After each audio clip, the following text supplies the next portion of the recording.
नमस्कार, मैं दीपिका शर्मा। आज हम पढ़ रहे हैं कक्षा 9 के एसएस की बुक राजस्थान का स्वतंत्रता आंदोलन एवं शौर्य परंपरा का अध्याय 5 राजस्थान में जनजागृति और प्रजामंडल। 1857 ईस्वी का प्रथम स्वाधीनता संग्राम सफल नहीं हो पाया, परंतु जनता में नव चेतना व जागृति की भावना अवश्य उत्पन्न हो गई। इसके लिए निम्नांकित कारण उत्तरदायी थे। राजस्थान के सांस्कृतिक एवं ऐतिहासिक वैभव की आत्मानुभूति। जब हिंदी, गुजराती और बांग्ला साहित्य से राजस्थानी चरित्रों के बारे में हुई, तब जनता अपने प्राचीन गौरव के प्रति सजग हो उठी। आर्य समाज की शाखाओं ने भी राजस्थान में स्वतंत्रता के प्रति विचारों को फैलाकर राष्ट्रीय चेतना प्रज्वलित की। राजनीतिक जागृति की भावना को विकसित करने में स्वामी दयानंद सरस्वती और स्वामी विवेकानंद का महत्वपूर्ण योगदान रहा। साहित्य और पत्रकारिता ने भी राष्ट्रीय भावना को जगाया। बंकिम चंद्र चटर्जी के वंदे मातरम गान से राजस्थान गूंज उठा। राजस्थान समाचार, देश हितैषी, परोपकारक आदि समाचार पत्रों ने भी राष्ट्रीय भावना की जागृति में महत्वपूर्ण सहयोग दिया। उदयपुर से सज्जन कीर्ति सुधाकर तथा अजमेर से एक अंग्रेजी साप्ताहिक राजस्थान टाइम्स का सन 1885 ईस्वी में प्रकाशन शुरू हुआ। अखबारों के माध्यम से लोगों में राष्ट्रीय और राजनीतिक चेतना का उदय हुआ।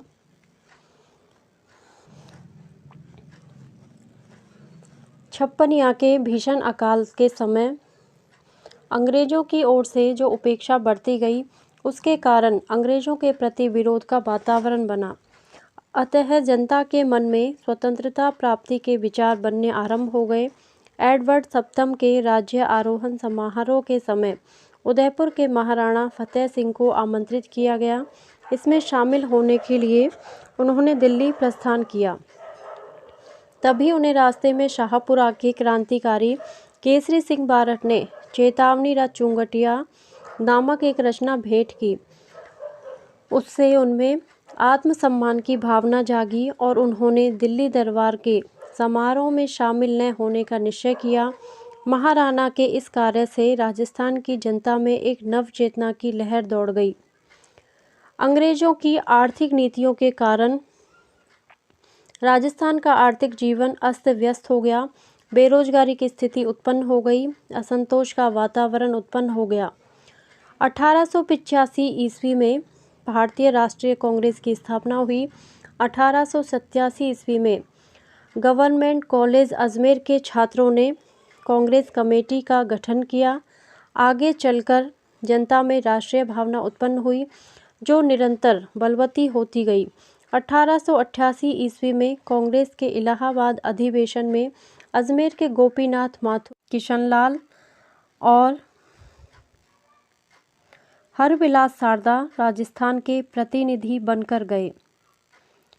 1918 में दिल्ली में आयोजित कांग्रेस अधिवेशन में राजस्थान के कई व्यक्तियों ने भाग लिया, जिसके परिणाम स्वरूप इनका संपर्क ब्रिटिश भारत और अन्य राज्यों के नेताओं से हुआ। इस अधिवेशन के बाद गणेश शंकर विद्यार्थी, विजय सिंह पथिक, जमुना लाल बजाज, चांदकरण शारदा, गिरधर शर्मा, स्वामी नरसिंह देव सरस्वती आदि के प्रयत्नों से राजपूताना मध्य भारत सभा नामक एक राजनीतिक संस्था की स्थापना दिल्ली के चांदनी चौक स्थित मारवाड़ी पुस्तकालय में हुई। बाद में कांग्रेस के नागपुर अधिवेशन 1920 के समय यह कांग्रेस की सहयोगी संस्था मान ली गई। गणेश शंकर विद्यार्थी, जमुनालाल बजाज। राजपूताना मध्य भारत सभा का दूसरा अधिवेशन कांग्रेस अधिवेशन के साथ ही दिसंबर 1919 में अमृतसर में संपन्न हुआ। मार्च 1920 में इसका तीसरा अधिवेशन जमुनालाल बजाज की अध्यक्षता में अजमेर में आयोजित किया गया। दिसंबर 1920 में सभा का चौथा अधिवेशन नागपुर में हुआ।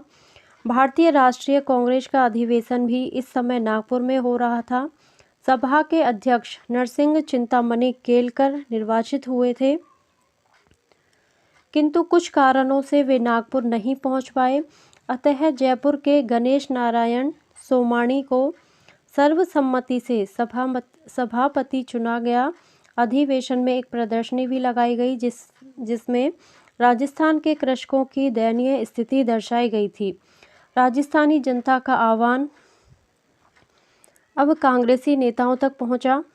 राजस्थान के नेताओं के दबाव के कारण कांग्रेस ने एक प्रस्ताव पारित किया जिसमें राजस्थान के राजाओं से यह आग्रह किया गया था कि वे अपनी प्रजा को शासन में भागीदार बनाएं। 1919 ईस्वी में वर्धा में ही राजस्थान सेवा संघ की स्थापना विजय सिंह पथिक, राम नारायण चौधरी और हरिभाई किंकर के योगदान से हुई।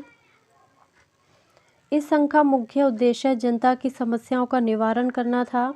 इसका दूसरा ध्येय जागीरदारों और राजाओं का अपनी प्रजा के साथ सौहार्दपूर्ण संबंध स्थापित करना था। इस संघ के माध्यम से राजस्थान में राजनीतिक चेतना का प्रसार हुआ। धीरे धीरे बूंदी, जयपुर, जोधपुर, सीकर, खेतड़ी, कोटा आदि स्थानों पर संघ की शाखाएं खोली गई। राजस्थान सेवा संघ ने बिजौलिया और बेंगू में किसान आंदोलन, सिरोही और उदयपुर में भील आंदोलन का मार्गदर्शन किया था। संघ ने बूंदी, सिरोही, उदयपुर में पुलिस द्वारा किए गए अत्याचारों को उजागर किया और इनकी आलोचना की। ब्रिटिश सरकार राजस्थान सेवा संघ की गतिविधियों से सशंकित थी। मार्च 1924 में रामनारायण चौधरी और शोभालाल गुप्त को तरुण राजस्थान में देशद्रोहात्मक सामग्री प्रकाशित करने के अपराध में गिरफ्तार कर लिया गया। न्यायालय ने रामनारायण को तो मुक्त कर दिया, परंतु गुप्त को 2 वर्षों की कठोर कारावास की सजा मिली। 1924 ईस्वी में मेवाड़ राज्य सरकार द्वारा पथिक को कैद किए जाने के बाद सेवा संघ के पदाधिकारियों व सदस्यों में परस्पर मतभेद शुरू हो गए। शनय शनय मतभेद की खाई चौड़ी होती गई। परिणाम स्वरूप 1928-29 तक राजस्थान सेवा संघ पूर्णतया प्रभावहीन हो गया। सन 1920 में भारतीय राष्ट्रीय कांग्रेस का नेतृत्व महात्मा गांधी के हाथों में आ गया। उन्होंने 1921 में असहयोग आंदोलन आरंभ किया। समस्त भारत पर इसका प्रभाव पड़ा। राजस्थान भी इससे अछूता नहीं रहा।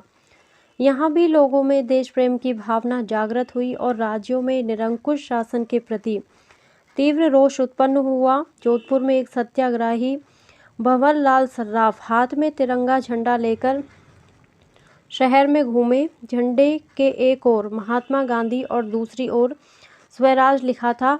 उन्होंने बाजार में एक भाषण दिया जिसे जनता ने उत्साह से सुना। टोंक राज्य की जनता ने एक सभा कर कांग्रेस के प्रति पूर्ण सहानुभूति व्यक्त की और असहयोग आंदोलन का अनुमोदन किया। वहां के अंग्रेज पुलिस अधिकारी ने उनके नेता मौलवी अब्दुल रहीम, सैयद जुबैर मियाँ, सैयद इस्माइल मियाँ, काजी मोहम्मद अयूब आदि को गिरफ्तार कर लिया। लगभग 70 अन्य व्यक्ति भी इस संबंध में गिरफ्तार किए गए, लेकिन शीघ्र ही छोड़ दिए गए। जयपुर राज्य में जमनालाल बजाज ने अपनी राय बहादुर की उपाधि लौटा दी और 1 लाख रुपए तिलक स्वराज कोष में दिए। उन्होंने 11,000 रुपये मुस्लिम लीग को दिए। उन्हें अखिल भारतीय कांग्रेस कमेटी की कार्यकारिणी का सदस्य बनाया गया। इसके बाद वे गांधी जी के बहुत निकट आ गए। बजाज से प्रेरित होकर राजस्थान के दूसरे व्यापारियों ने भी इस आंदोलन के दौरान कांग्रेस को आर्थिक सहयोग दिया। बीकानेर में राजनीतिक जागृति अपेक्षाकृत देरी से हुई। धीरे धीरे यहाँ भी ब्रिटिश प्रांतों में चल रहे असहयोग आंदोलन का प्रभाव पड़ने लगा और जनता में रियासती शासन के प्रति असंतोष फैलना आरंभ हो गया। सन 1921 में बीकानेर में मुक्ता प्रसाद वकील आदि ने विदेशी कपड़ों की होली जलाई और खादी पहनने का व्रत लिया। बीकानेर में खादी भंडार भी खोला गया। अनेक स्थानों पर जनता में जागृति लाने के उद्देश्य से पुस्तकालय और वाचनालय खोले गए। चूरू, सुजानगढ़, रतनगढ़ आदि में सर्वहितकारिणी सभा, विद्या प्रचारिणी सभा आदि नाम से समाज सेवा के उद्देश्य से संस्थाएं स्थापित की गई। इन संस्थाओं की ओर से राजनीतिक, साहित्य के पर्चे आदि प्रसारित किए गए। 15 मार्च 1921 को अजमेर में द्वितीय राजनीतिक सम्मेलन का आयोजन किया गया, जिसमें मोतीलाल नेहरू उपस्थित थे। मौलाना शौकत अली ने सम्मेलन की अध्यक्षता करते हुए विदेशी वस्त्रों के बहिष्कार का आह्वान किया। अजमेर में पंडित गौरीशंकर के नेतृत्व में विदेशी वस्त्रों का बहिष्कार किया गया। इस कार्य में अर्जुन लाल सेठी, चांदकरण शारदा आदि ने भी भाग लिया। प्रथम विश्व युद्ध के दौरान राजस्थान के नरेशों ने तन, मन और धन से ब्रिटिश सरकार को सहायता प्रदान कर ब्रिटिश साम्राज्य के प्रति पूर्ण निष्ठा का परिचय दिया था। ब्रिटिश सरकार ने भी उन्हें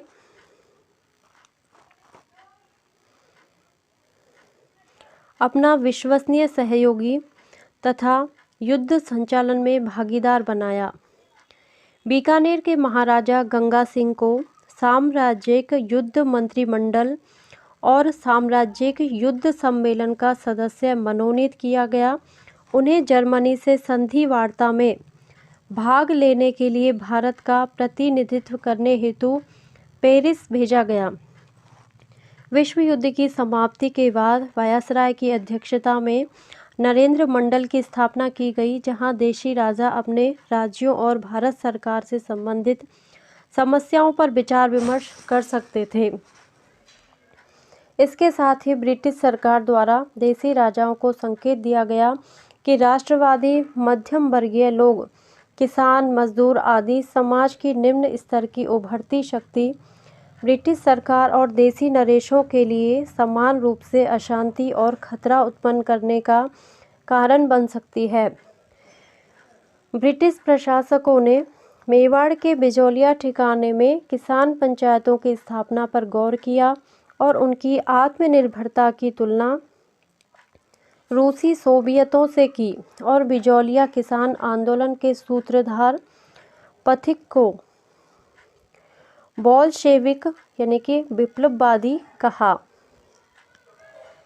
एक बार फिर समान हितों की बात कहकर देशी राज्यों का सहयोग प्राप्त करने का प्रयास किया गया। देशी राज्यों का अस्तित्व ब्रिटिश सत्ता के साथ जुड़ा हुआ था, इसलिए राजस्थान के राजाओं ने असहयोग आंदोलन को अपने अस्तित्व के लिए खतरा समझा। राजस्थान के शासक अपने राज्यों में असहयोग आंदोलन के दौरान होने वाली गतिविधियों के प्रति सतर्क हो गए। स्वयं को प्रगतिशील मानने वाले बीकानेर के गंगा सिंह ने अपने राज्य के शिव मूर्ति संपूर्णानंद और आनंद वर्मा को सरकारी नौकरी से इसलिए निलंबित कर दिया क्योंकि वे स्वदेशी वस्त्र पहनते थे और उन्होंने तिलक स्वराज कोष में चंदा जमा कराया था। जोधपुर महाराजा के संरक्षक सर प्रताप सिंह इस आंदोलन के कारण इतना बौखला उठे कि उन्होंने राज्य में विदेशी माल को प्रोत्साहन देना आरंभ कर दिया, जबकि इससे पूर्व वे महर्षि दयानंद के उपदेश मानकर हिंदी भाषा और स्वदेशी का प्रचार कर रहे थे। उदयपुर के महाराणा फतेह सिंह असहयोग आंदोलन के प्रति गुप्त रूप से सहानुभूति रखते थे। भारत सरकार ने उन्हें आदेश दिया कि वे या तो उनके कहे अनुसार मंत्रिमंडल का गठन करें या युवराज के शासन के अधिकार सौंपकर स्वयं राजकाज से अलग हो जाएं। महाराणा ने विवश होकर अपने युवराज भूपाल सिंह को 28 जुलाई 1921 को शासन अधिकार सौंप दिए। युवराज ने अंग्रेज सरकार की इच्छा अनुसार मंत्रिमंडल बनाया। राजस्व विभाग जैसा महत्वपूर्ण विभाग एक अंग्रेज अधिकारी मिस्टर ट्रेंच को सौंप दिया। ब्रिटिश सरकार अब यह प्रयत्न करने लगी कि जहाँ तक हो सके राजस्थान के राज्यों में अंग्रेज मंत्रियों की नियुक्ति हो, ताकि वे राज्यों में बढ़ती हुई राजनीतिक चेतना पर नियंत्रण रख सकें। सिरोही, बूंदी, जोधपुर और जयपुर में अंग्रेज व्यक्तियों को मंत्री नियुक्त किया गया। जहाँ ऐसा संभव नहीं हुआ, वहाँ राज्य के बाहर के व्यक्तियों को उच्च पदों पर नियुक्त करने की व्यवस्था की गई। स्थानीय प्रतिभा की पूर्ण रूप से अवहेलना की गई। मारवाड़, जोधपुर राज्य का प्रथम मैट्रिक परीक्षा उत्तीर्ण व्यक्ति और स्थानीय कॉलेज का प्रथम स्नातक दरबार हाई स्कूल में क्रमशः लेखाकार और सामान्य अध्यापक के पद पर ही कार्यरत थे। राजस्थान के अनेक राज्यों में राजाओं के प्रशासन का अधिकार छीनकर नवनियुक्त दीवानों और निरंकुश नौकरशाहों को दे दिया गया। उनका कार्य जनता की राजनीतिक गतिविधियों पर अंकुश लगाए रखना था। वे अपने कार्यों के लिए राजा या जनता के स्थान पर दिल्ली के राजनीतिक विभाग के प्रति उत्तरदायी थे। 20वीं शताब्दी के तृतीय दशक तक राज्यों में बहुत बड़ी संख्या में शिक्षित लोग मौजूद थे, जिन्हें राज्य में कार्य करने का अवसर प्राप्त नहीं हो रहा था।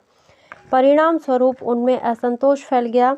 इस शिक्षित वर्ग ने प्रचलित व्यवस्था में व्याप्त अनियमितताओं को उजागर कर जनता में जागृति उत्पन्न की। उन्होंने नागरिक अधिकारों और उत्तरदायी सरकार की स्थापना के लिए संघर्ष किया और जन आंदोलनों को नेतृत्व प्रदान किया। राजस्थान में अब एक नए युग का सूत्रपात हुआ। राजस्थान में प्रजामंडलों की स्थापना। राजस्थान में स्वतंत्रता संघर्ष को 3 चरणों में विभक्त किया गया है। प्रथम 1927 ईस्वी से पूर्व, द्वितीय 1927-38 ईस्वी तक तथा तृतीय 1938 से 1949 ईस्वी तक। प्रथम चरण सामाजिक और मानवतावादी समस्याओं पर केंद्रित था।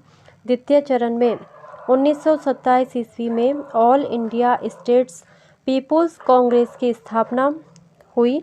1938 ईस्वी में हरिपुरा कांग्रेस अधिवेशन ने प्रस्ताव पास कर देशी रियासतों में लोगों द्वारा स्वतंत्रता संघर्ष चलाने की बात कही गई। 1938 ईस्वी के बाद ही विभिन्न राज्यों में प्रजामंडल और प्रजा परिषदों की स्थापना हुई तथा राजनीतिक अधिकारों और उत्तरदायी प्रशासन के लिए आंदोलन शुरू किए गए। प्रजामंडल की स्थापना से पूर्व भी मुख्यतः बुद्धिजीवी वर्ग ने ब्रिटिश भारत के समान रियासतों में भी प्रजा के अनेक संगठन बनाए।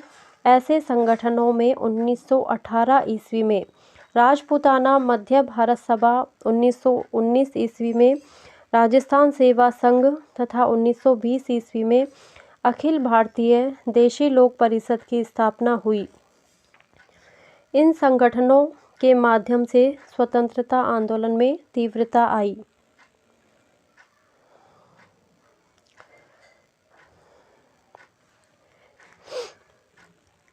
प्रजामंडलों की स्थापना। सर्वप्रथम प्रजामंडल की स्थापना 1931 ईस्वी में जयपुर में की गई, परंतु इसने राजनीति में प्रवेश 1938 में किया। मारवाड़ में प्रजामंडल की स्थापना 1934 ईस्वी में हुई और कोटा में प्रजामंडल की स्थापना 1938 ईस्वी में हुई। इसी वर्ष उदयपुर में मेवाड़ प्रजामंडल व अलवर में अलवर राज्य प्रजामंडल की स्थापना की गई। 1939 ईस्वी में भरतपुर में भी इसकी स्थापना हो गई।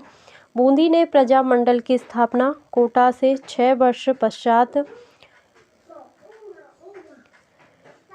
बाद 1944 ईस्वी में की।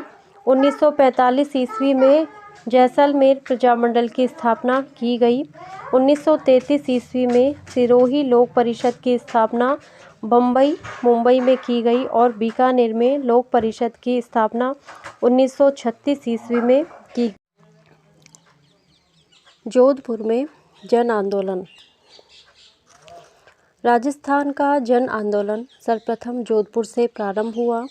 जनवरी 1938 ईस्वी में नेताजी सुभाष चंद्र बोस जोधपुर आए और उन्होंने लोगों से त्याग और बलिदान के लिए सदैव तत्पर रहने के लिए आह्वान किया। द्वितीय महायुद्ध में जब अंग्रेज़ों ने देशी राज्यों से परामर्श किए ही बिना देशी राज्यों को युद्ध में धकेल दिया, तो मारवाड़ लोक परिषद में इसके विरोध में आवाज़ उठाई गई। जब ब्रिटिश प्रांतों में कांग्रेस मंत्रिमंडलों ने अपना रोष बताते हुए पद से त्यागपत्र दिए, तो जोधपुर के जय नारायण व्यास ने भी सलाहकार परिषद से इस्तीफा दे दिया। इस कारण सरकार ने 29 मार्च 1940 ईस्वी को लोक परिषद को गैर कानूनी संस्था घोषित कर दिया और अनेक नेताओं को जेल में डाल दिया। छात्रों ने इस आंदोलन में सक्रिय भाग लिया। इनमें प्रमुख थे जगदीश लाल, जोरावर मल और मदन लाल। इन्होंने छात्रों को स्कूल जाने से रोका, उन्हें परीक्षा न देने का अनुरोध किया। 18 अगस्त 1942 को आंदोलन के छठे डिक्टेटर फूलचंद बाफना को गिरफ्तार कर लिया गया। नागौर के शिवदयाल दवे को भी, जिसे 7वां डिक्टेटर बनाया गया था, गिरफ्तार कर लिया गया। 8वें डिक्टेटर तुलसीदास राठी को भी उसी दिन गिरफ्तार कर लिया गया। इस प्रकार पुलिस ने एक ही दिन लोक परिषद के 3 डिक्टेटरों को गिरफ्तार कर लिया। जय नारायण व्यास। मारवाड़ की स्त्रियों ने भी आंदोलन में महत्वपूर्ण योगदान दिया। 18 अगस्त 1942 को 5 स्त्रियों ने कुछ स्कूली छात्रों के साथ मिलकर ब्रिटिश विरोधी नारे लगाते हुए प्रभात फेरी निकाली। शीघ्र ही भीड़ इकट्ठी हो गई। घुड़सवार पुलिस को रोकने के उद्देश्य से स्त्रियां सड़क पर लेट गई। क्रुद्ध जनता ने पुलिस को बुरा भला कहा और उस पर पत्थर फेंके। इनमें रमा देवी, कृष्णा कुमारी, अखिलेश्वर प्रसाद की पत्नी और दयावती रामचंद्र पालीवाल की पत्नी शामिल थी। इससे पूर्व उन्होंने सर प्रताप स्कूल, पुष्टिकर स्कूल, सरदार हाई स्कूल में धरना देने का प्रयास किया। 22 सितंबर 1942 को एक सभा में सूरज देवी माथुर और सावित्री देवी माथुर ने उत्तरदायी शासन संबंधी गीत गाए। आर्य समाज कन्या पाठशाला की प्रधानाध्यापिका ने इस सभा में एक जोशीला भाषण दिया। बाद में सार्वजनिक मांग पर 1944 ईस्वी में जोधपुर राज्य व्यवस्थापिका सभा की स्थापना की गई, लेकिन राष्ट्रवादी इससे संतुष्ट नहीं हुए और अक्टूबर 1946 को डावरा कांड हुआ, जिसमें डीडवाना के जागीरदारों ने अपने सामंती सहयोगियों के द्वारा लोक परिषद के कार्यकर्ताओं पर अमानवीय अत्याचार करवाए। यद्यपि राष्ट्रीय समाचार पत्रों में इस कृत्य की तीव्र भर्त्सना की गई, परंतु जोधपुर महाराजा ने इसकी कोई परवाह नहीं की। जून 1947 में जोधपुर के महाराजा उम्मेद सिंह का देहांत हो गया और उनके पुत्र हणुबंत सिंह को गद्दीनशील किया गया। नए राजा ने प्रधानमंत्री वेंकटचारी को हटा दिया और अपने जागीरदारों व रिश्तेदारों का मंत्रिमंडल बना लिया। 28 फरवरी 1948 को भारत सरकार ने बीपी मेनन को जोधपुर भेजा और उनके समझाने पर राजा ने वस्तु स्थिति को समझा। 1948 ईस्वी में जय नारायण व्यास के मंत्रिमंडल का निर्माण हुआ और मार्च 1949 में जोधपुर बृहत्तर राजस्थान में विलीन हो गया। बीकानेर में जन आंदोलन। बीकानेर में महाराजा गंगा सिंह एक प्रगतिशील शासक थे। उन्होंने अपनी योग्यता से अंतर्राष्ट्रीय ख्याति प्राप्त कर ली थी। उन्होंने राज्य में व्यवस्थापिका, हाई कोर्ट व नगर पालिकाओं का निर्माण कर सुधारक की भूमिका अदा की, परंतु जन आंदोलन को उन्होंने साम दाम दंड भेद की नीति से दबा दिया था।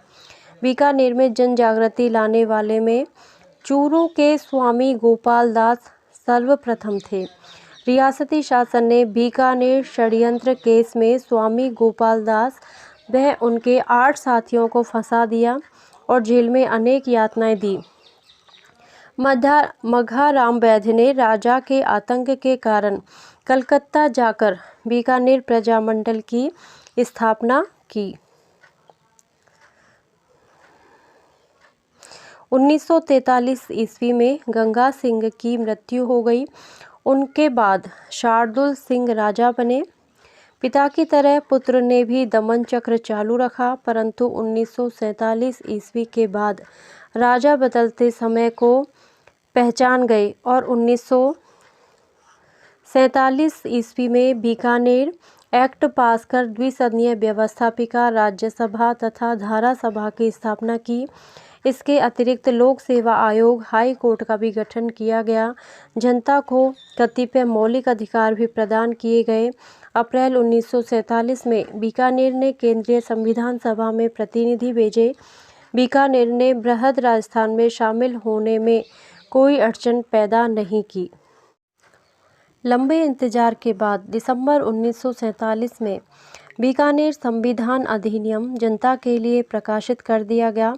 कहने को तो इसके अनुसार शासक के संरक्षण में कार्य करते हुए जनता के प्रति एक उत्तरदायी सरकार बनाई जा रही थी और व्यापक मताधिकार पर आधारित 2 सदनों वाली व्यवस्थापिका अस्तित्व में आई। कुछ बातों को छोड़कर समस्त शासन एक परिषद को सौंप दिया गया जो व्यवस्थापिका के प्रति उत्तरदायी थी। शासक ने यह भी घोषणा कर दी कि 2 वर्षों के भीतर ही उनके संरक्षण में एक पूर्ण उत्तरदायी सरकार बनाई जाएगी।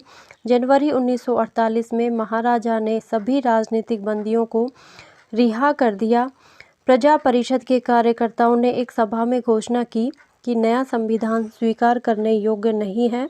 2 फरवरी 1948 को यह घोषणा की गई कि अप्रैल 1948 तक उत्तरदायी सरकार अस्तित्व में आ जाएगी। 18 मार्च 1948 को शार्दुल सिंह ने मंत्रिपरिषद के स्थान पर एक मिला जुला अंतरिम मंत्रिमंडल बनाने की घोषणा की, जिसका कार्य राज्य में दैनिक शासन को जारी रखना था। यह मिला जुला मंत्रिमंडल अधिक दिनों तक कार्य नहीं कर सका। प्रजामंडल चुनाव करवाने के पक्ष में नहीं था। सामंती प्रतिनिधियों के साथ मिलकर जनप्रतिनिधियों के लिए सरकार चलाना संभव नहीं था। प्रजामंडल के सदस्यों ने मंत्रिमंडल से इस्तीफा दे दिया। विवश होकर महाराजा ने मंत्रिमंडल भंग कर दिया। केंद्र के दबाव के फलस्वरूप उसे प्रस्तावित चुनाव भी रद्द करने पड़े। इसी बीच कैबिनेट योजना के अंतर्गत अंतरिम सरकार बनी और संविधान निर्मात्री सभा का कार्य आरंभ हुआ। देशी राज्यों को भी संविधान निर्मात्री सभा में भाग लेने को आमंत्रित किया गया। महाराजा शार्दुल सिंह ने दूरदर्शिता का परिचय देते हुए इसमें भाग लेने का निर्णय किया। उसने अन्य राज्यों को भी इसमें भाग लेने के लिए प्रेरित किया। 28 अप्रैल 1947 को बीकानेर के प्रतिनिधि के.एम. पणिक्कर ने संविधान निर्मात्री सभा में अपना स्थान ग्रहण किया। 3 जून 1947 को माउंटबेटन योजना की घोषणा हुई, जिसमें भारत के विभाजन का उल्लेख था।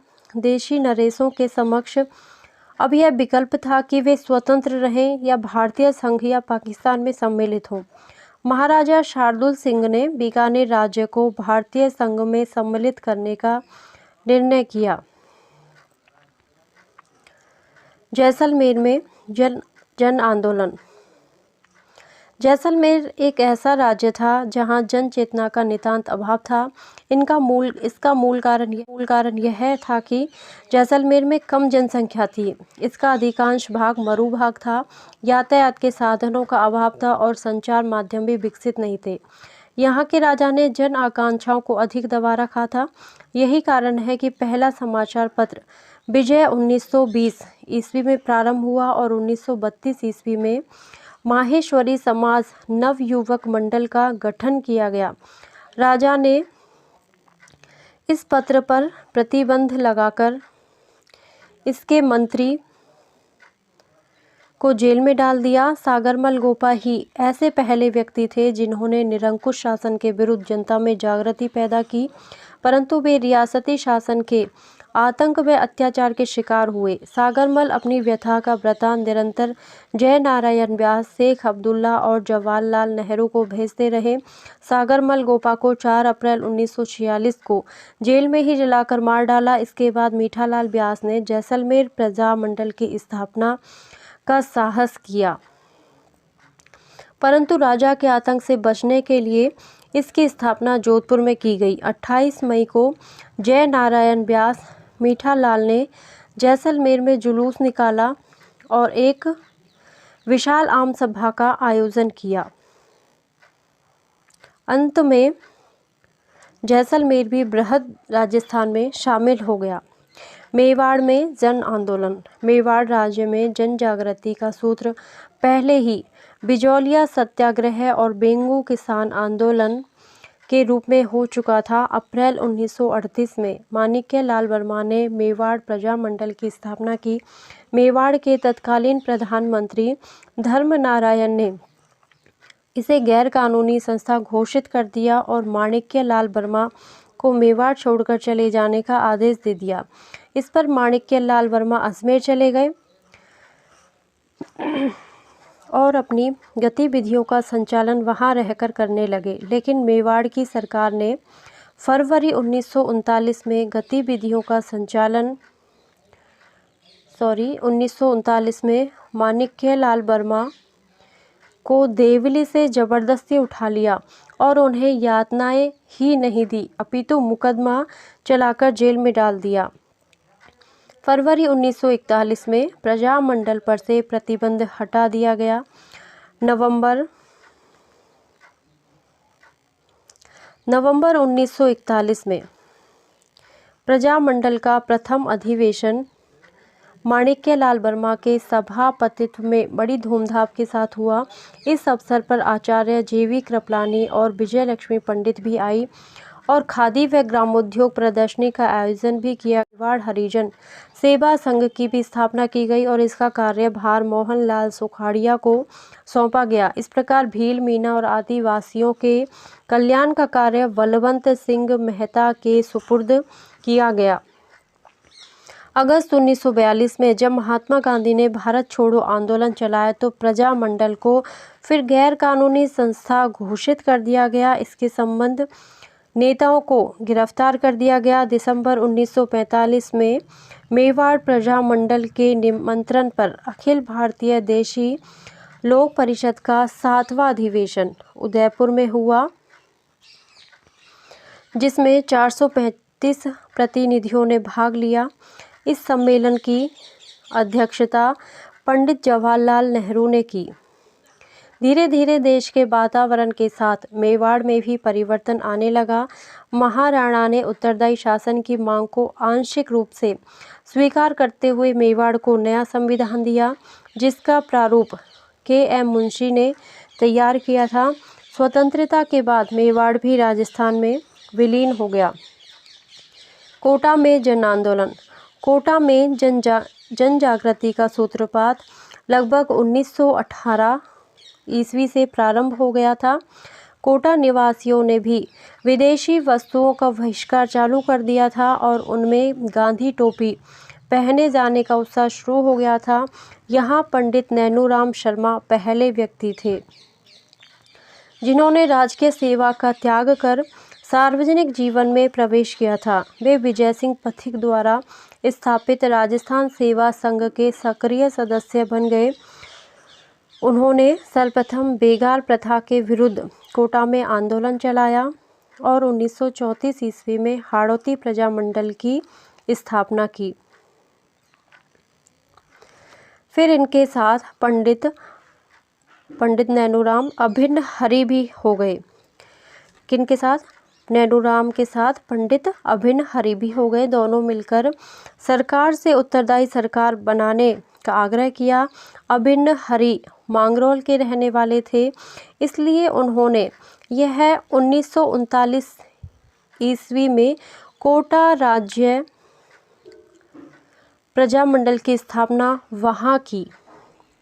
कहाँ की? मांगरोल के रहने वाले थे, इसलिए उन्होंने 1939 ईस्वी में कोटा राज्य प्रजामंडल की स्थापना मांगरोल में की।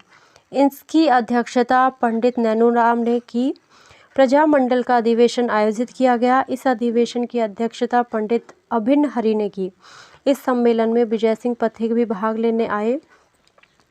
कोटा प्रजामंडल की गतिविधि को उस समय गहरा धक्का लगा जब पंडित नैनूराम की अज्ञात लोगों ने हत्या कर दी और इससे पंडित अभिन्न हरि पर प्रजामंडल का पूरा भार आ गया। 1942 के भारत छोड़ो आंदोलन के समय पंडित अभिन्न हरि ने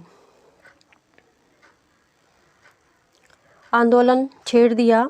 इस आंदोलन में इनके साथ मास्टर शंभू दयाल सक्सेना, नाथूलाल जैन, श्याम नारायण सक्सेना, सेठ मोतीलाल वकील, वेणी माधव, श्रीमती वेणी माधव इत्यादि इनके साथ थे। 1945 ईस्वी में इस आंदोलन में विद्यार्थी भी शामिल हो गए।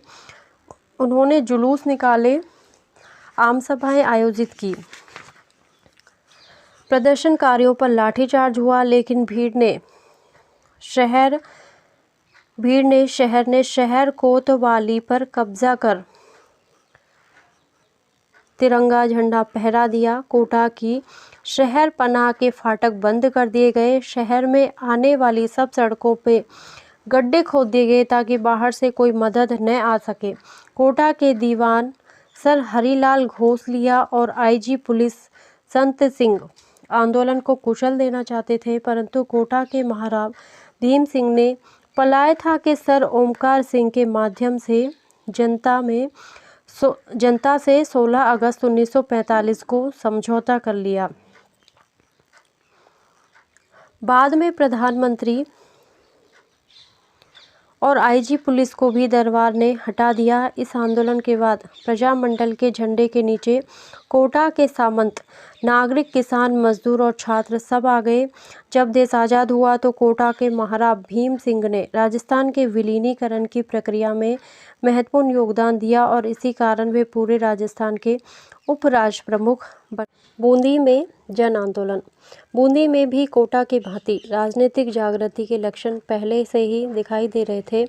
विजय सिंह पथिक और रामनारायण चौधरी ने कर वृद्धि और बेकार के विरुद्ध आंदोलन प्रारंभ किया।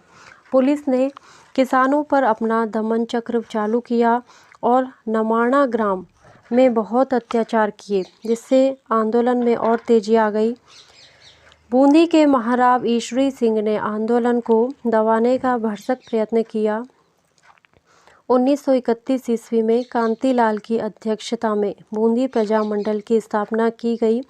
1936 ईस्वी में सरकार ने राजस्थान समाचार पत्र के प्रकाशन पर पाबंदी लगा दी, लेकिन कांतिलाल व नित्यानंद ने इसकी परवाह नहीं करते हुए प्रशासकीय सुधारों की मांग की। 1937 ईस्वी में प्रजामंडल के अध्यक्ष ऋषि दत्त मेहता को 3 वर्ष के लिए राज्य से निष्कासित कर दिया, परंतु जब वे 1941 में वापस बूंदी आए तो उन्होंने फिर आंदोलन प्रारंभ किया। 1942 ईस्वी में उन्होंने ब्रज सुंदर शर्मा को साथ लेकर आंदोलन छेड़ दिया।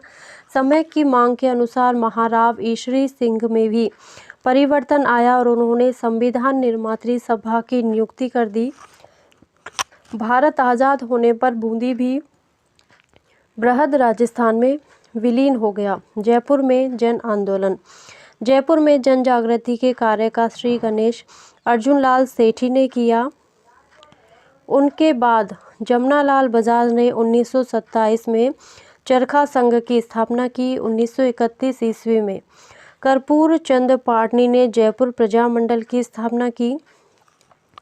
प्रारंभ में इसका कार्य समाज सुधार ही रहा। बाद में पंडित हीरालाल शास्त्री, चिरंजीलाल अग्रवाल, कपूर चंद पाटनी व दौलतमल भंडारी को भी गिरफ्तार कर लिया गया। इसके विरोध में जयपुर शहर में इस दमन चक्र की भर्त्सना की गई। आखिर सरकार प्रजामंडल के नेताओं से बातचीत करने के लिए तैयार हो गई। अगस्त 1939 ईस्वी को दोनों पक्षों में समझौता हो गया। जिसके फलस्वरूप प्रजामंडल को मान्यता मिल गई। सेठ जमनालाल बजाज व अन्य कार्यकर्ता रिहा कर दिए गए। ये हैं हीरालाल शास्त्री।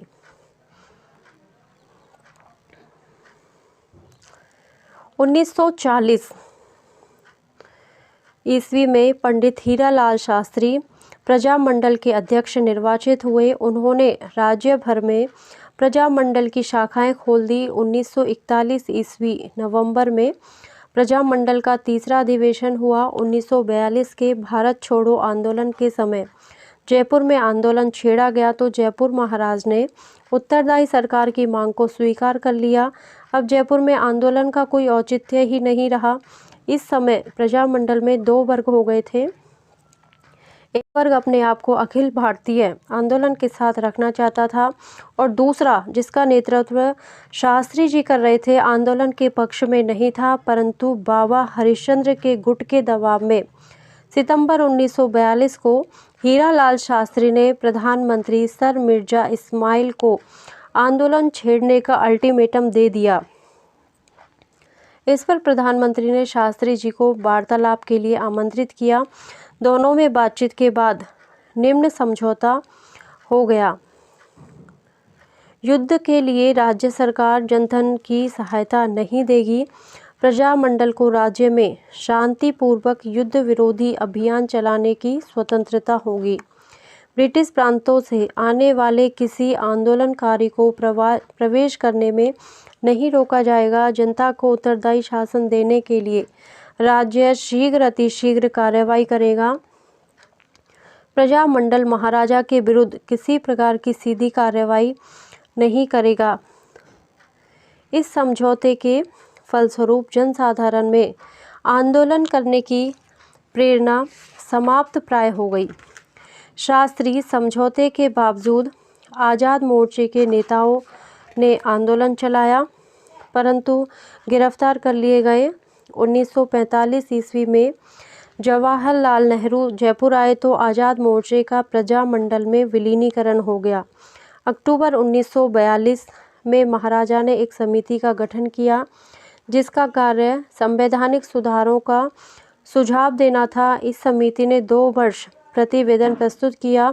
इसके फलस्वरूप 1945 ईस्वी में 2 सदनों वाली व्यवस्थापिका स्थापित की गई, परंतु दोनों में महाराजा का ही वर्चस्व था। जब चुनाव हुए तो प्रजामंडल ने चुनाव में भाग लिया, जिसमें परिषद में 3 सीटों पर और प्रतिनिधि सभा में 27 सीटों पर विजय प्राप्त की। 24 जुलाई 1947 को जब नरेंद्र मंडल की सभा हुई तो जयपुर नरेश ने यह घोषणा की कि वे भारतीय संघ में सम्मिलित होंगे, लेकिन जब उत्तरदायी सरकार का निर्माण किया गया तो उसमें प्रजामंडल का केवल 1 सदस्य ही लिया गया। जनता के दबाव पर मंत्रिमंडल का विस्तार किया गया, जिसमें हीरालाल शास्त्री को मुख्यमंत्री बनाया गया और देवी शंकर तिवारी, दौलतमल भंडारी और टीकाराम पालीवाल को मंत्री बनाया गया। 30 मार्च 1949 को जयपुर का राजस्थान संघ में विलीनीकरण हो गया। उत्तरदायी सरकार की स्थापना की गई। महाराजा मानसिंह को राजस्थान का राजप्रमुख बनाया गया। महाराणा उदयपुर को महाराज प्रमुख, कोटा महाराव को उपराज प्रमुख बनाया गया। अलवर में जन आंदोलन। अलवर राज्य की जनता में जागृति लाने का कार्य पंडित हरिनारायण शर्मा ने किया। उन्होंने अस्पृश्यता निवारण संघ, वाल्मीकि संघ, आदिवासी संघ की स्थापना की, खादी का प्रचार किया और आम जनता में जागृति पैदा करने का प्रयास किया। जब मार्च 1933 में ब्रिटिश सरकार ने अलवर के महाराजा जयसिंह को गद्दी से उतारकर अपने मनोनीत एक जागीरदार के पुत्र तेज सिंह को गद्दी पर बैठा दिया तो इसके विरोध में जनता ने एक आम सभा आयोजित की। राज्य सरकार ने हरिनारायण शर्मा, कुंज बिहारी लाल मोदी और अन्य नेताओं को गिरफ्तार कर लिया। 1938 में अलवर राज्य प्रजामंडल की स्थापना हुई। अन्य प्रजामंडलों की भांति अलवर प्रजामंडल ने भी उत्तरदायी सरकार की मांग की और आंदोलन चालू किया। 1940 ईस्वी में राज्य द्वारा युद्ध कोष के लिए धन एकत्रित करने का प्रजामंडल ने विरोध किया। इस पर हरिनारायण शर्मा और उनके सहयोगी मास्टर भोलेनाथ को गिरफ्तार कर लिया गया। आम जनता ने इसका विरोध किया। भारत छोड़ो आंदोलन में भी प्रजामंडल ने आंदोलन किया। जनवरी 1944 में भवानी शंकर शर्मा की अध्यक्षता में प्रजामंडल का पहला अधिवेशन हुआ, जिसमें उत्तरदायी सरकार की मांग को दोहराया गया। फरवरी 1946 में उत्तरदायी सरकार बनाने के लिए प्रजामंडल ने आंदोलन छेड़ दिया, कई गिरफ्तारियां दी। इसके पश्चात जून 1946 ईस्वी में प्रजामंडल ने किसानों के समर्थन से आंदोलन किया। प्रजामंडल और सरकार में टकराव 1947 ईस्वी में चलता रहा। अलवर में सांप्रदायिक दंगे हुए। इसके लिए अलवर दीवान NV खरे को उत्तरदायी ठहराया। सांप्रदायिक दंगों के लिए NV खरे को उत्तरदायी ठहराया। सरकार को यह संदेह था कि महात्मा गांधी की हत्या में खरे की मिलीभगत थी, अतः खरे को दिल्ली में रहने के आदेश दिए गए। मार्च 1948 ईस्वी में अलवर राज्य का मत्स्य संघ में विलय हो गया। भरतपुर में जन आंदोलन। भरतपुर राज्य में जन जागृति उत्पन्न करने वालों में जगन्नाथ दास अधिकारी, गंगा प्रसाद शास्त्री का नाम प्रमुख है। भरतपुर के तत्कालीन राजा महाराजा किशन सिंह 1927 एक प्रगतिशील व्यक्ति थे। उन्होंने हिंदी को राजभाषा का दर्जा दिया और गांवों व नगरों में स्वायत्त शासी संस्थाओं को विकसित किया। वे उत्तरदायी सरकार बनाने के भी पक्षधर थे। उनके प्रगतिशील विचारों की उन्हें कीमत चुकानी पड़ी और ब्रिटिश सरकार ने उनको गद्दी से उतार दिया। बालक विजेंद्र सिंह को गद्दी पर बिठा दिया तथा शासन चलाने के एक प्रशासक नियुक्त कर दिया। 1930 में भरतपुर महाविद्यालय के छात्रों ने स्वतंत्रता दिवस बनाया। 1938 में राज्य के बाहर रेवाड़ी में भरतपुर प्रजामंडल की स्थापना की गई। इसके अध्यक्ष गोपीलाल यादव बने। कोषाध्यक्ष मास्टर आदित्येंद्र को बनाया गया। राज्य सरकार ने प्रजामंडल को गैर कानूनी संस्था घोषित कर दिया। इस पर प्रजामंडल ने 21 अप्रैल 1938 को सरकार के विरुद्ध सत्याग्रह प्रारंभ कर दिया। अंत में 23 दिसंबर 1940 ईस्वी को प्रजा परिषद को मान्यता दे दी गई और सब नेता जेल से छोड़ दिए गए। 30 दिसंबर 1940 को परिषद का पहला सम्मेलन जय नारायण व्यास की अध्यक्षता में आयोजित किया गया। इसमें उत्तरदायी शासन की मांग प्रस्तुत की गई। सरकार ने 22 अक्टूबर 1942 में ब्रज जन प्रतिनिधि समिति के गठन की घोषणा की। इसके लिए अगस्त 1943 में चुनाव करवाए। इसमें 50 सदस्य थे, जिनमें 37 निर्वाचित थे। प्रजा परिषद ने इसमें से 27 पद जीत लिए। युगल किशोर चतुर्वेदी को इसका नेता बनाया गया, मास्टर आदित्येंद्र को उपनेता। लेकिन परिषद के ढकोसले का शीघ्र ही पता चल गया। परिषद के सदस्यों ने इसका बहिष्कार करना चालू कर दिया।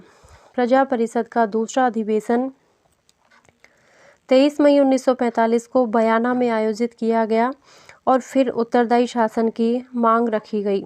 प्रजामंडल ने सत्याग्रह चालू कर दिया।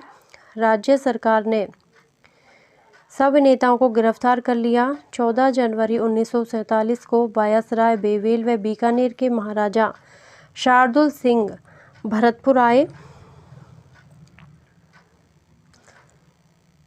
उनके पहुंचने पर जनता ने व्यापक प्रदर्शन कर अपना आक्रोश प्रदर्शित किया। सरकार ने अपना दमन चक्र चलाया और सारे नेता जेल में डाल दिए। अलवर के मेवों व जाटों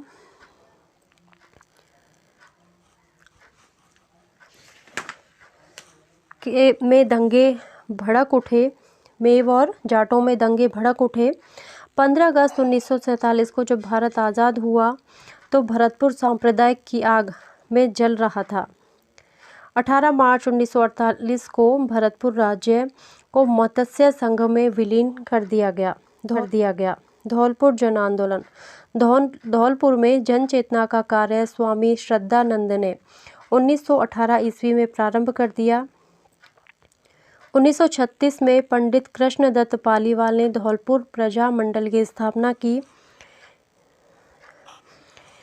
इसके पश्चात 1938 ईस्वी व 1940 में उत्तरदायी शासन की मांग प्रस्तुत की। 12 नवंबर 1946 को तासीम गांव में प्रजा मंडल का अधिवेशन बुलाया, परंतु सरकार ने किराए के गुंडों के माध्यम से दंगे फसाद करवा दिए। 1947 ईस्वी के बाद भी धौलपुर प्रजा मंडल उत्तरदायी शासन की मांग करता रहा। अंत में 17 फरवरी 1948 को सरदार पटेल ने महाराजा को दिल्ली बुलाकर शासन अधिकार त्यागने पर मजबूर कर दिया। बाद में धौलपुर को मत्स्य संघ में विलीन कर दिया गया। करौली में जन आंदोलन। करौली में प्रजा मंडल की स्थापना 1938 में हुई। इसके प्रमुख नेता त्रैलोक चंद्र माथुर, चिरंजी लाल शर्मा, मानसिंह आदि थे। अन्य राजाओं की भांति करौली में भी आंदोलन समाप्त करने के प्रयास किए गए। नवंबर 1946 में करौली के पड़ोसी राज्य के कार्यकर्ताओं का एक सम्मेलन बुलाया गया, जिसमें करौली में उत्तरदायी शासन की मांग की गई। जुलाई 1947 में महाराजा ने 11 सदस्यों की एक समिति संवैधानिक सुधार के विषय में सुझाव देने के लिए नियुक्त की। प्रजा मंडल ने मांग की कि इसमें कुछ जनप्रतिनिधि भी होने चाहिए, परंतु महाराजा ने यह मांग अस्वीकार कर दी। कुछ समय बाद करौली का मत्स्य संघ में विलीनीकरण हो गया। अन्य राज्यों में जन आंदोलन। राजस्थान में अनेक राज्य ऐसे थे जहां राजनीतिक चेतना का विकास 20वीं सदी के दूसरे व तीसरे दशक में हुआ। उसमें थे बांसवाड़ा, डूंगरपुर, प्रतापगढ़, सिरोही, शाहपुरा, टोंक, कुशलगढ़। झालावाड़ राज्य ऐसा राज्य था जहां के राजा स्वयं प्रगतिवादी थे और उन्होंने अनेक कदम ऐसे उठाए जिससे जन चेतना में वृद्धि हुई। बांसवाड़ा में भूपेंद्र नाथ त्रिवेदी, डूंगरपुर में भोगीलाल पांड्या, हरिदेव जोशी, गौरी शंकराचार्य, शिवलाल कोटड़िया, भीखा भाई भील। प्रतापगढ़ में अमृतलाल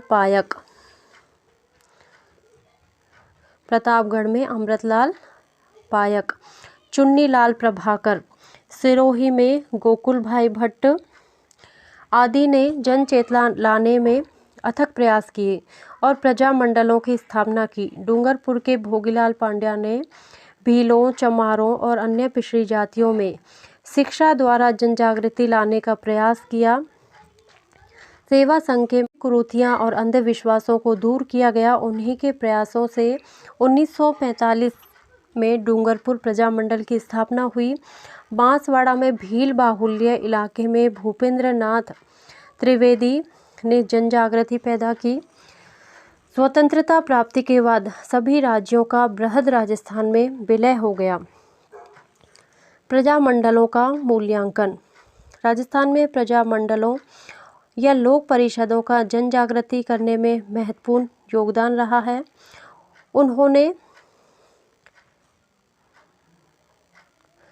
उन्होंने अपनी राजनीतिक एवं सामाजिक समस्याओं के प्रति जनता में चेतना उत्पन्न की। प्रारंभिक अवस्था में यद्यपि इतनी सफलता नहीं मिली, फिर भी कार्यकर्ताओं और नेताओं के प्रयास कम नहीं हुए। राजाओं ने पहले तो प्रजा मंडलों को गैर कानूनी बताया और नेताओं को जेल में डाल दिया। इससे जनता में जागृति पैदा हुई। 1921 में राजाओं और नवाबों का केंद्रीय स्तर पर नरेंद्र मंडल बनाया गया। इस संस्था के सुझाव पर राजाओं ने प्रजा मंडलों व लोक परिषदों की स्थापना होने दी। प्रजा मंडलों ने कांग्रेस के कार्यक्रमों को भी अपनाया और आंदोलन में भाग लिया। इसमें 1942 का भारत छोड़ो आंदोलन सबसे प्रमुख है। इससे सारा देश एकता के सूत्र में बंध गया और राजाओं को भी आभास हो गया कि अब लोकतंत्र का युग आ रहा है और राजतंत्र व निरंकुशता के दिन चले गए हैं। यही कारण है कि सरदार पटेल के प्रयासों से भी सभी राजाओं ने अपने राज्यों का भारत संघ में विलीनीकरण स्वीकार कर लिया। प्रजा मंडलों ने ही सामाजिक कुरीतियों की और जनता का ध्यान आकृष्ट किया। इस महान सामाजिक व राजनीतिक परिवर्तन लाने का श्रेय प्रजामंडलों को ही जाता है। इसी के साथ हमारा ये अध्याय पूरा होता है। आपको यदि ये पाठ पसंद आया हो तो प्लीज़ मेरे चैनल को लाइक कीजिएगा, सब्सक्राइब कीजिएगा और कमेंट करके बताइएगा कि आपको ये कैसा लगा, और शेयर भी कीजिएगा अपने दोस्तों के साथ। धन्यवाद।